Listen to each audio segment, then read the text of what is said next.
Hello, everyone. Welcome to howtotrade.com. I'm Shane Vernier, and this is the U.S. mid-session brief. Today, we're going to talk about the PPI figures that were out earlier today. We're going to go over some trade ideas and some recent performance. I think it's going to be an interesting. Webcast. We've got CPI live tomorrow. Don't miss that one.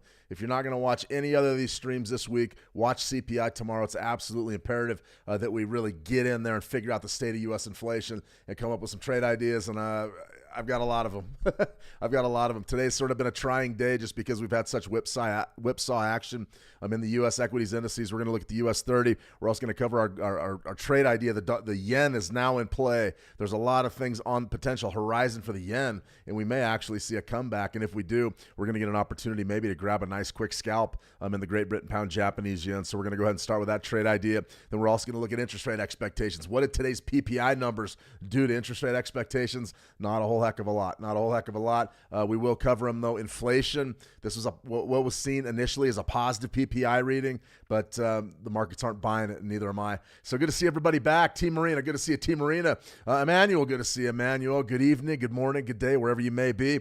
Let's see, Devin, good to see you, Devin. Bobby, Bob, always a pleasure, Bobby. All right, guys, let's get right into it, down to business. If you need a place to trade, check out Switch Markets. They're running a tremendous amount of promotions right now, 100%, I believe, deposit bonus. You got a chance to win an iPhone 16. So if you're looking for a broker, check it out, or even just head over there and maybe open a demo account and get trade and get up and running in these markets for 2025. All right, here's our trade follow-up. We put out a trade idea a little bit earlier this morning, and I think it's going to be a pretty good one. I'm watching it relatively closely, and I got a feeling we're going to be involved here relatively quickly. Brian Barbie, good to see you. Brian Whiplash, that's what Metallica was at off the Kill 'Em All record from 1981, I think.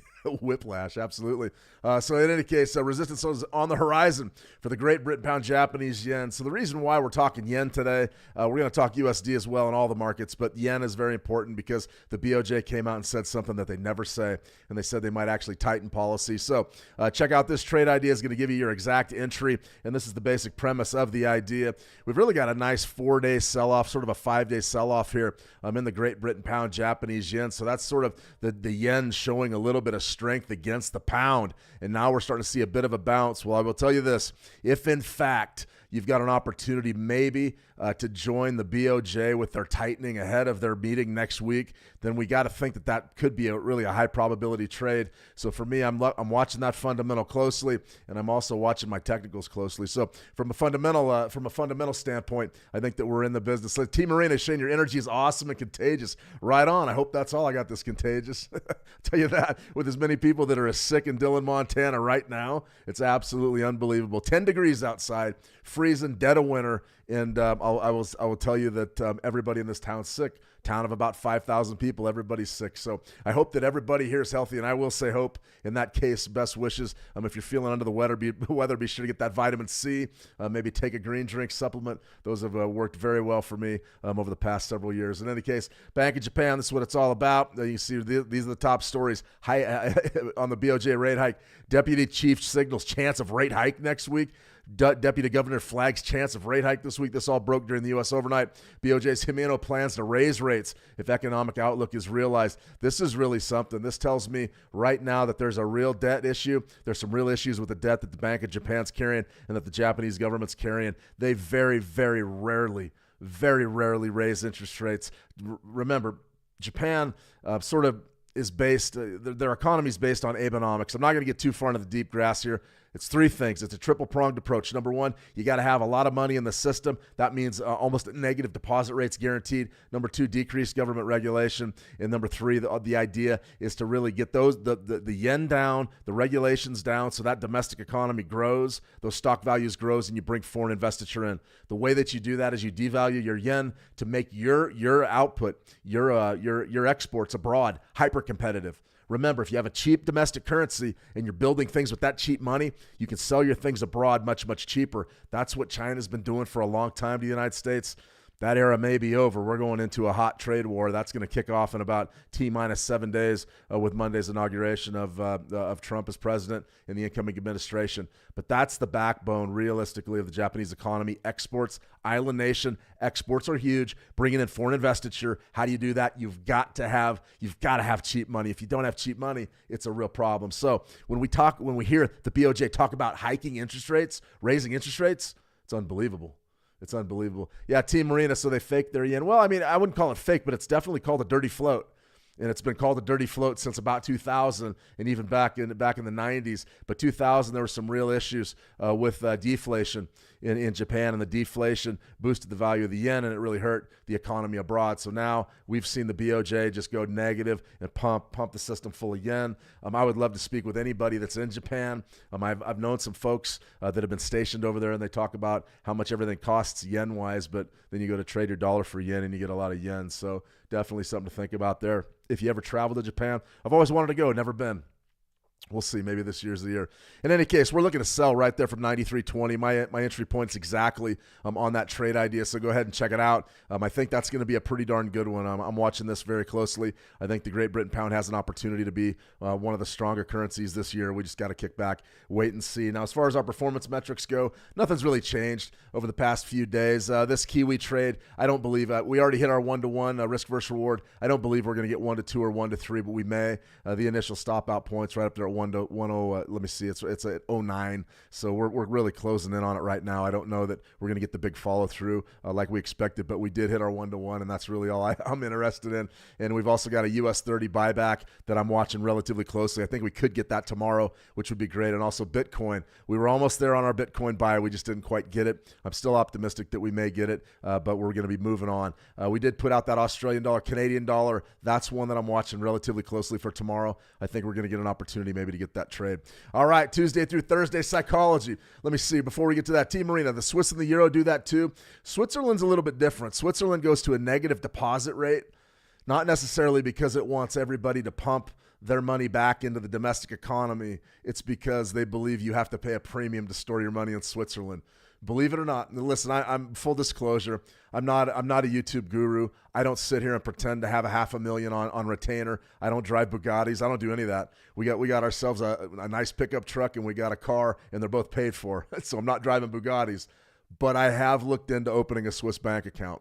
And I did that for a number of reasons a few years ago, just because I wanted to diversify where my holdings were in the world. I was a little bit sketchy about what could happen here in the United States. And I actually looked into it. Maybe I'll make a YouTube video on it. I was shocked at how much money they were going to charge me to store a modest amount of cash. So remember, Switzerland's a little bit different, Marina. It's a little bit different because what happens is they say, listen, you're going to put your money in Switzerland, you're going to pay for it. That means that you have to pay a deposit rate. That means instead of giving you interest for your money, they're taking money out. Japan does the same thing, or they like to do the same thing, but they don't want your money in the bank. They want it in play. They want it in play, and they want it in the market. So something to think about there. Let me see, Brian Barbie, a Win Lambo. Jeez, I didn't even drive any of those race cars down in Vegas. You can rent them for the day. I didn't even do that. I don't really care. I like a nice pickup truck. That's what I like, and typically not a brand new one either. I like them used, and low miles, of course, but still nice. I like the Dodges. That's what we have as a Dodge. In any case, Tuesday through Thursday, psychology. It's all systems go. Primary objective, hit your weekly P&L, go aggressively trade our plan. That's what we're going to do today. I'll focus on our execution. We want to hit our opportunities. If our strategy says trade it, we trade it, and then we ride the momentum. We're looking for profits. It is time to build the account. Tuesday, Wednesday, Thursday, this is a pretty darn good week for that. So if we do see an opportunity to trade, we're going to go ahead and take it. Now, as far as what we've got on tap for today, we've got US PPI recap. Tomorrow's US CPI Live. I'll be up darn near in the middle of the night bringing that to you live. Can't wait. We're going to do some live trading there. And then we've also got a 10-minute market blitz, a 10-minute strategy blitz that comes on about a half hour after the US Open. And that's going to be at Forex Signals TV and in the trading room.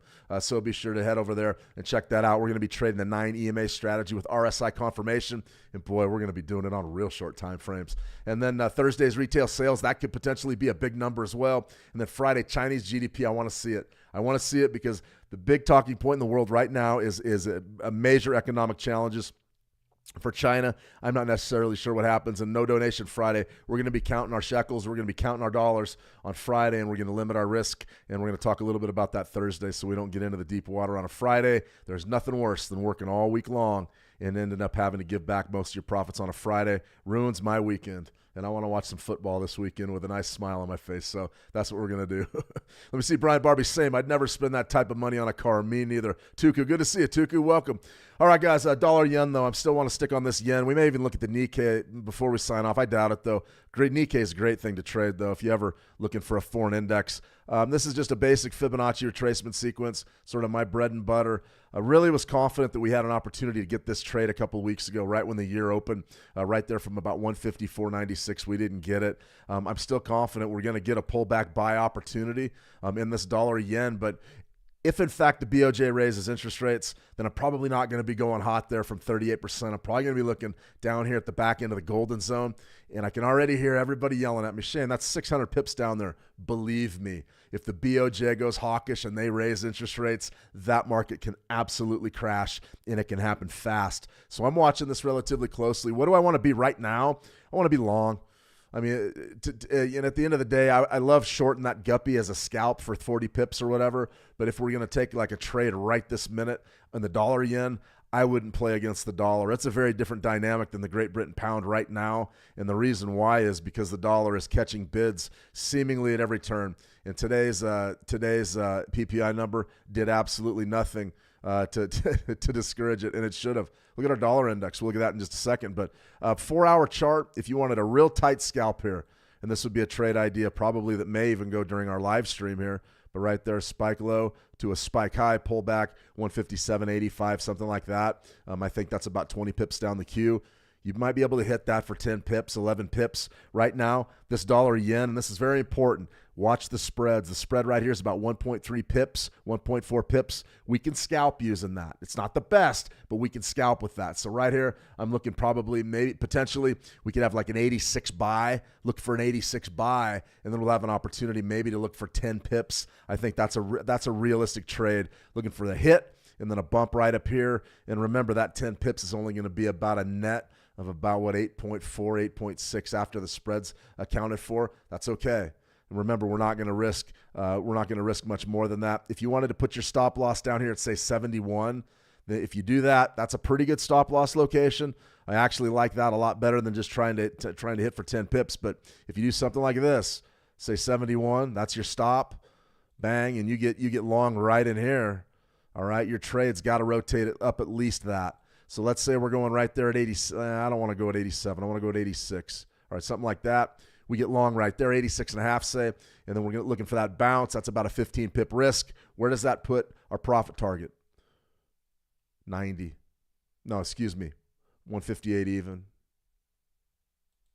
It's not a bad trade. And the reason why is we don't have to go up and make a new high. We don't have to violate this swing high up here. We can sort of get a little bit of accumulation, reach in and take the money and move on. I don't expect market state to shift unless we get something big out of the BOJ. If we do, then this thing's going to go absolutely crazy. This thing's going to go absolutely crazy. So 38% right there. That's a pretty good entry point if you're going to trade this dollar yen. I love that trade. It's not a bad one at all. Just balance your risk reward, 1-to-1 risk versus reward, nothing fancy here. And remember, if this thing doesn't happen to set up and going into tomorrow's CPI, you got to pull it. Tomorrow's CPI is the biggest deal we've seen in a long time. You got to pull it. You got to pull it. All right, let's take a good look at our gold market with two of the strategies that we're starting to look at really religiously. Here's a 4-hour chart. Now, this is the 5/8/13. The video's in production, but it's not going to be out for a while, so don't hold your breath. I'll show you how to trade it right here. Remember, our 5/8/13 is sort of designed to be very fast. Those are not long durations. This is a very fast strategy. So if you wanted to put this on intraday time frames, 4-hour. I like 4-hour. Your trades typically turn into swing trades with a 4-hour, but you could definitely go 30 minutes and 5 minutes if you want. Just be sure that if you're trading something like gold on a 30 or 5-minute chart, it's got to be when the market's active. I would recommend probably 8 a.m. Eastern to maybe 11 a.m. Eastern. That's going to give you your best shot on a 5-minute gold chart, more than likely. But remember, it's a 24-hour commodity, so a 4-hour chart's not a bad way to build your trades. What did we have right here? Well, RSI, remember, above 70 is a sell, below 30 is a buy. We were above 70. We were looking to sell this market. The 5 is our red one. That's our hot signal bar, or excuse me, our signal candle. Our signal candle. That's our hot signal. Bang, cross over the 8, but price has to be beneath the 13. Absolutely. Price has to be on the other side of all three of them. So what do we have right here? 5 comes down, crosses over the 8, keeps going down. That would have been our entry. We outlined this yesterday. We got a nice big bearish move and then sort of a pullback and a bit of rotation. This trade's still very profitable to the bear. The real question is do I have to sell right here on that bar close? You can, or you can wait. You can wait for the move and then the retracement. These things almost always retrace and tag up with sort of your moving average zone, if you want to call it that. For me, I would probably just say, listen, I've got my parameters are met, my strategy's down. I'm going to go ahead and sell this thing and see what happens. So if you were in this trade, it's clearly going to be a swing trade, and you're to the short side of the market. Your stop loss is probably going to be up here. At least your initial should have been up above that swing high. Significant stop loss, 71 to 98, okay? But you can always walk that thing down, and if, in fact, we get a bearish close right here on this 4-hour bar, you could tighten that thing way up right there, and then you could build your profit target either at a 1 to 1, 1 to 2, 1 to 3, 1 to 4, or you can just let this thing roll without a profit target and just stay in the market until that 5 crosses back up over that 8 and that 13. Something to think about there. Now, the reason why I highlighted gold on these strategies is because they both tell us to do the same thing. This is the 920 crossover. Now, we're working on a video right now. It's going to show you how to use ChatGPT and AI to code a strategy for the 920 EMA. It's going to be a relatively basic thing, but it's a great place to start, and we're going to be building on that as the year goes on because, in all honesty, I have a record player.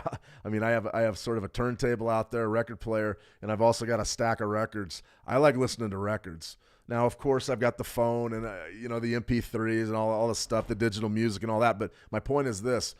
AI is not going anywhere.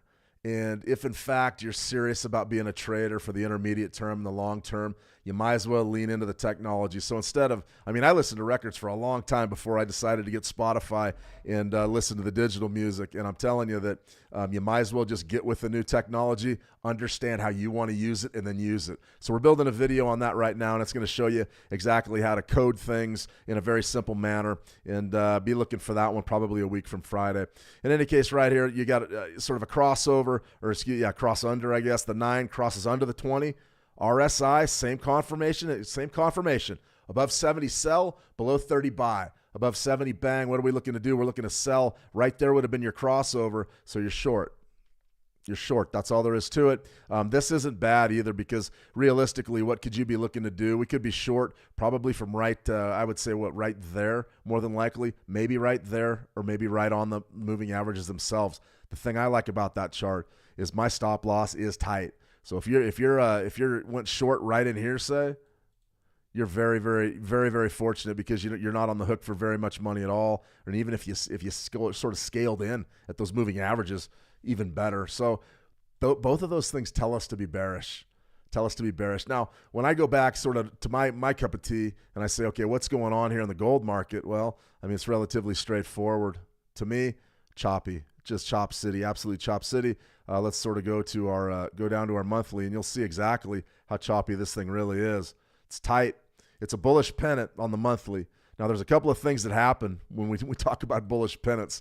Number one is you get a breakout eventually. You really do get a breakout eventually. So if, in fact, you were serious about the pennant, there would be your flagpole. That's your big bullish directional move. And then something like this. I'm not a very good artist, but that's okay. We're traders. We're not artists. Well, actually, traders are artists, to be honest with you, but I can't draw. How's that? Flagpole right there, your triangle. If you want to tighten that triangle up, you certainly can. But what we're interested in is sort of the way that this thing's tightening up. There's your move. There's our triangle. So, realistically, if you wanted to draw a better triangle, you could do something like this. Personally, I don't really care. The biggest thing is the concept is that we're narrowing in price action. So, do you get a breakout there or not? Boy, I'll tell you what, if we get the proper market driver, this market goes to the moon. It goes right up to 3,000, and that is if you see civil unrest on next week's Inauguration Day. We're going to cover that. If you see a new fresh war, if you see a bombing, a terrorist attack, gold will go through the roof. Okay, we know that. What if we don't get any of that? What if things are relatively calm and we see the Fed sort of hold interest rates higher? Then what? Our pullback buys are still there, so we're going to cover all that. To trade gold right now, I really don't have a problem with just using these strategies. They give you a direction. The biggest challenge that I have really looking at the 920 and the 5813 is that when I look at my macros, I can see just how flat this market is. Let's go to a daily.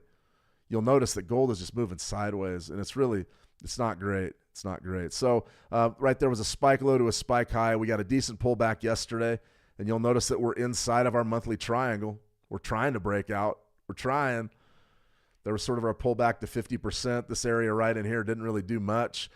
If you wanted to play this right now, rotational market, probably 26.47. Not the worst trade I've ever seen. That would be something that you could probably look at and scalp, maybe for probably $3, I would say. Stop loss needs to be underneath 45, so 26.44, 50-ish would be your stop loss, and you'd be looking to grab about, what, $2 to the top sides, a 1-to-1, maybe $4, and that 1-to-2. So you definitely want to take a look at that. That's not a bad trade. Let's go down to a 30-minute chart and see exactly what happened at our 38% Fibonacci, and you'll notice just not much. We came right down. We sort of got a little compression right there. A nice big break. What is that, about $8? About $7 right there on the first initial approach. Since then, we've just sort of been straddling that zone. Be very careful if you're trading that. That could definitely get away from us relatively quickly. I'm still watching this breakout, guys. This breakout's no joke. If, in fact, something happens, boom, we go to 3,000 fast. Now, if nothing happens and everything's quiet, you see a peaceful transfer of power, things in the United States. A lot of folks are expecting big attacks next week. I don't know if it's true. If you don't get those, gold's going to come off. We'll just wait and see. We'll wait and see what happens. All right, we did have a fundamental of the day today, though, that I wanted to cover, and it's relatively straightforward. It's going to be sort of a precursor to our talk on the indices here. PPI, the producer price index, was the big one today. That event has really started to bring a lot of action to the markets because it's an inflationary metric. Now, if it's an inflationary metric, we have to understand that, okay, we're betting on monetary policy, meaning if, in fact, PPI comes in lower than expected, that's going to be bearish for the USD. Why? Because it's going to suggest inflation's coming down and the Fed can cut interest rates and put more dollars into circulation. Now, on the other hand, if it comes in higher than expected, it's bullish for the USD. That suggests that you're going to see rallies against the majors and maybe trending markets. Why? Because hot inflation means rate hikes. You got to bring that stuff, but you got to bring pricing stability back into the equation. The Fed only has two jobs: promote pricing stability, promote maximum employment. Right now, we feel good about the employment situation. Everybody's partying, saying, jobs, jobs, jobs. I'm not buying it for a minute, not even a minute. Now, the pricing stability, that's the problem. And we've been worried about inflation really for the past 2 years, and nothing's happened. Nothing's really worked. Nothing's brought prices down. The inflation's entrenched in my view. That's the way I see it, and that's okay. You guys can see it any way that you want. And we're traders. We don't really need to know that. We just need to know what PPI can do to the market. It'll shake it up. So right here, this was a list of numbers today. You can see that the numbers came in beneath expectations and the previous release. Core PPI came in at 0.0%. That's a nice number. That's flat. That's what we're looking for. That means that maybe that PPI is really starting, or inflation starting to plateau, which we haven't seen in a long time, really a long time. PPI, though, came in at 0.2. That means that it's growing. Still beneath expectations, though, and that's not bad. Expectations and the previous release, so not a bad set of numbers. I mean, people are pretty optimistic about that. I always hold out. I'm not a pessimist or a skeptic, but I want to see more evidence, and we just haven't seen anything out of inflation that leads me to believe it's coming down. Just haven't seen it. U.S. PPI, right from the horse's mouth here, U.S. Bureau of Labor Statistics. PPI in the United States increased to 146.84 in December from 146.52 in November of 2024. Producer prices in the United States averaged 118 from 209 to 2024, reaching an all-time high of 146.84 in December of 2024. So what does that mean? It means we're still at all-time highs. Inflation's not coming down. It's just established new levels, new baseline levels. Right here, this should scare everybody. This is our chart, and we haven't done really anything. We haven't really done anything to really knock out this 45-degree angle. What we were looking for today, what I was looking for out of PPI, was sort of a stagnant approach like last February and March. I mean, this has been the pattern. You get one, and then you sort of plateau, and then bang, bang, bang, bang. And really, since last July, we've just been going up at a 45. Nothing's happening here. Nothing's happening here. That's one of the reasons why your U.S. dollar, your dollar index is at 109.35. It's extremely high. Why is it extremely high? Because people believe that we're going to have to stay higher for longer to beat this inflation. That's the bottom line. So definitely one of those things where it's, sort of the bearer of bad news there. It's not. It's a positive number. The markets aren't buying it, though. They really aren't. All right, let's go ahead and take a look at price action here in the U.S. 30. I was trading the U.S. 30 earlier today. I got a couple real nice range trades that developed about an hour and a half ago. But as far as what's the market doing, nothing. It's not doing anything. Right now, we are very much in a holding pattern. I suspect that those two, that monthly double top up there, could be sort of the end of the road to the top side, but I'm not sure. You never know. We might see a rally and then another swift sell-off just to knock out all the retail shorts. This is the US 30 CFD. This is the zone that we really wanted to target, and that's one of our trade ideas that are on our spreadsheet. This is one of the zones that I really want to target as a bid. Not because I'm long-term bullish. I'm not bullish anymore on U.S. stocks, but I still have to respect my technicals. Technicals say that, yes, the uptrend is still intact, but it is under fire right now. Believe it. You're beneath 38% on the monthly of the current wave. I think that we're going to get deep into that golden zone, and we've got our trade idea out with about 40,975-ish. I believe that's the bid.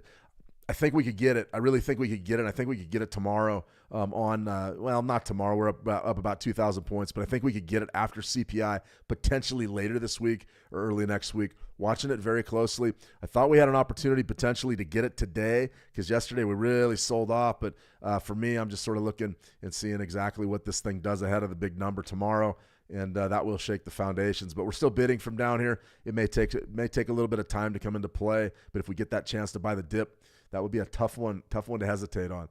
Let's see.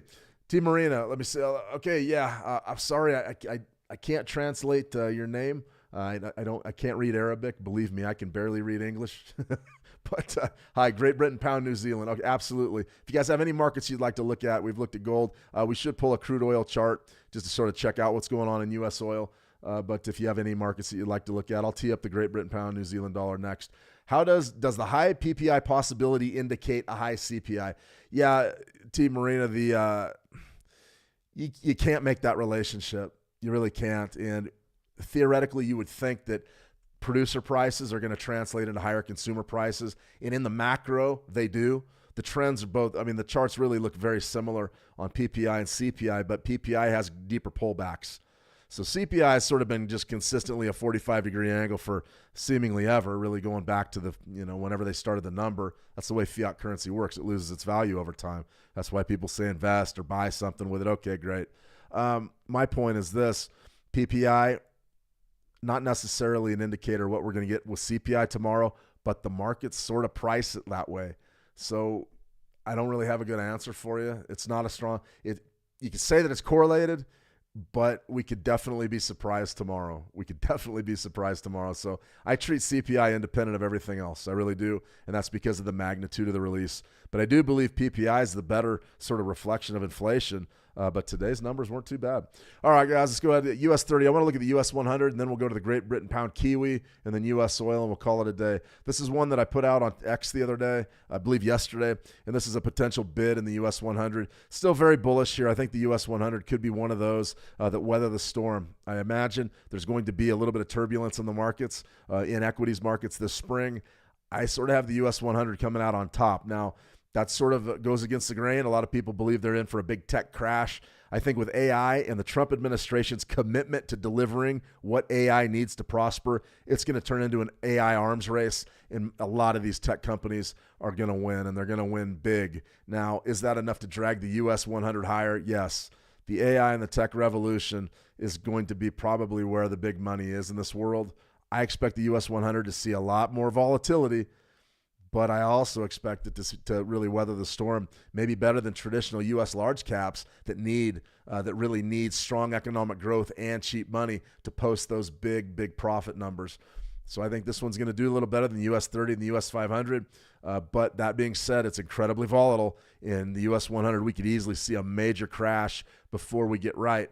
And if that does happen, we'll have levels and we'll be able to make investment decisions, not just trading decisions.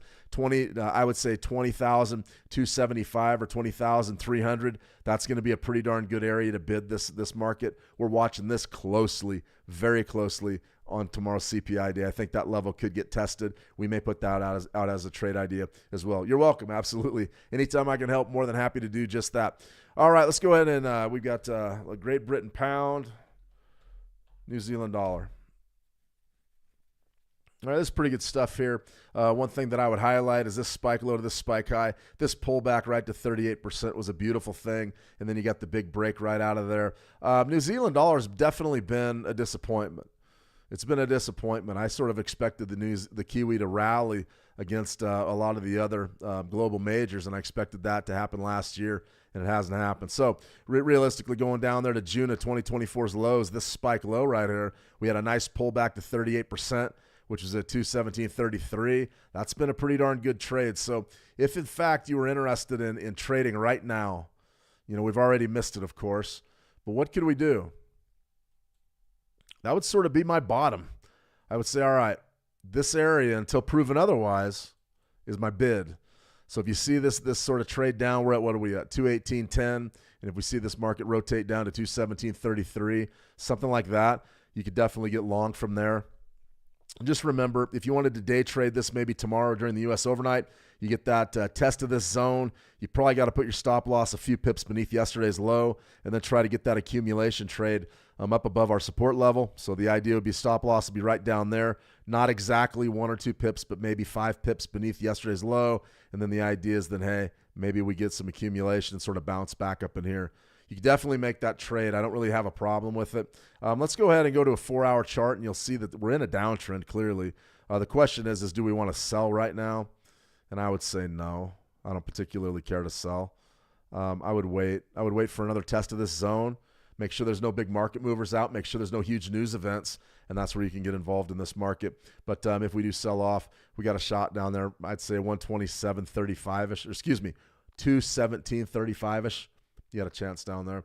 Great market, though. Sorry that we're about 8 hours late. That right there would have been your bid. Nice big sweep, a little bit of bullish confirmation on the 4-hour, and the accumulation is on. So if you're long this market, I think you're right, even though you are fighting the downward pressure. Something to think about. All right, U.S. oil, and this will be a wrap. U.S. oil really just, we had a level that came into play that I can't argue with, and I sort of wanted to highlight this. I don't believe I didn't put this out as a trade idea. We already had a great early year sell on U.S. oil, but this was another one that I was watching closely.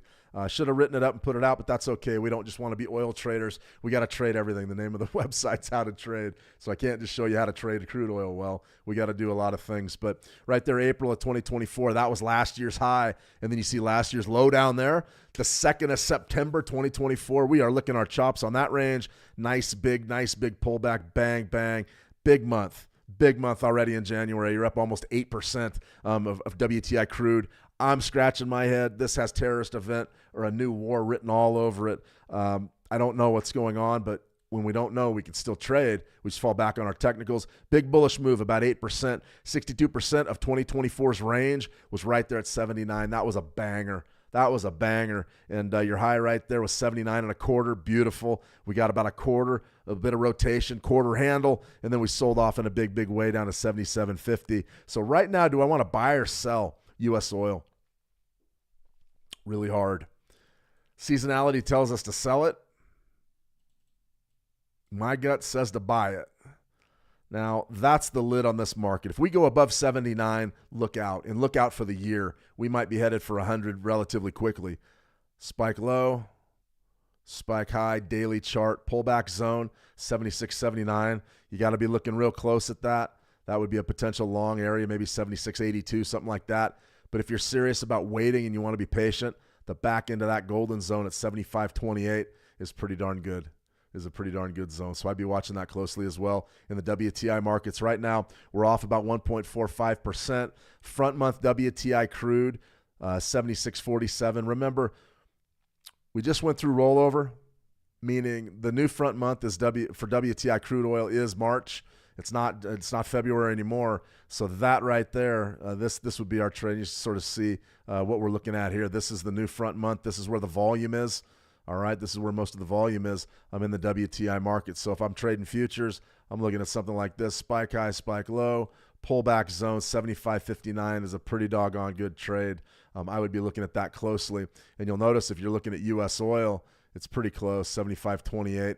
That's probably where you want to be getting long with meaning, but you could still scalp right up there for maybe 25 ticks from 76.82, somewhere in there. Bids. All right, everybody. CME FedWatch Index, you can see we're expecting interest rates to stay higher for longer. That's the January meeting. Let's go right out to July. We're going to talk more about this tomorrow before CPI, but this is the name of the game. We're not pricing in our first rate cut this year until July. That could be 6 months of pain. These markets are going to go through some turbulence. New trade war guaranteed. That's going to start next week. You're going to have a new trade war, a new administration, higher interest rates for longer. You've also got the pressure that the insurance industry is going to place on the entire aggregate financial system from the settlements that are going to have to be dished out in California from the wildfires. This is potentially a very dynamic situation. I wouldn't be shocked if we show up one day and we see stocks crash 5%. I really wouldn't be. A COVID type of a crash. Now, not in one day, but probably a week. But I would say 3 or 4% is possible. It really is possible. A real swift sell-off. And if I knew when it was coming, we would be very, very rich. I just don't know. No one does. Well, guys in Goldman and Sachs might, but I don't. So, all right, everybody, I want to thank you for joining me today. If you have any questions at all, swing by the trading room. Be sure to check out our new video on institutional trading. Not many people have watched it, but it's a pretty good little video on exactly what institutions do. They don't look at price charts. They look for intrinsic value, and they also use the CME Fed Watch we just looked at to estimate where interest rates may be going in the long term. Also, we're going to have a video out this Friday, all on our How to Trade YouTube channel. Be sure to go over that. It's How to Trade Calm. That's going to be our YouTube channel. You're going to want to check this video out. We've got the opening range breakout strategy. So if you're a U.S. stock or commodities trader, check it out. It'll show you how to build a strategy and a winning trade just based on the first 10 minutes of the U.S. session. And then next week, we're going to be doing some things with ChatGPT and show you how to code a strategy for the 920 EMA crossover. I think a lot of folks are really going to like that one.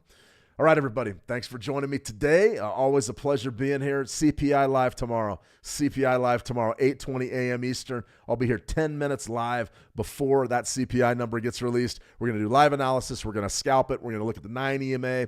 We're going to look at the 920, the 5813. We're going to look at Fibonacci's, and we're going to be looking to scalp on maybe 1-minute charts to see if we can't make a few bucks and maybe rack up a few ticks. That's a wrap, guys. Have a fantastic trading session. Trade the action well, and we'll talk soon. See you.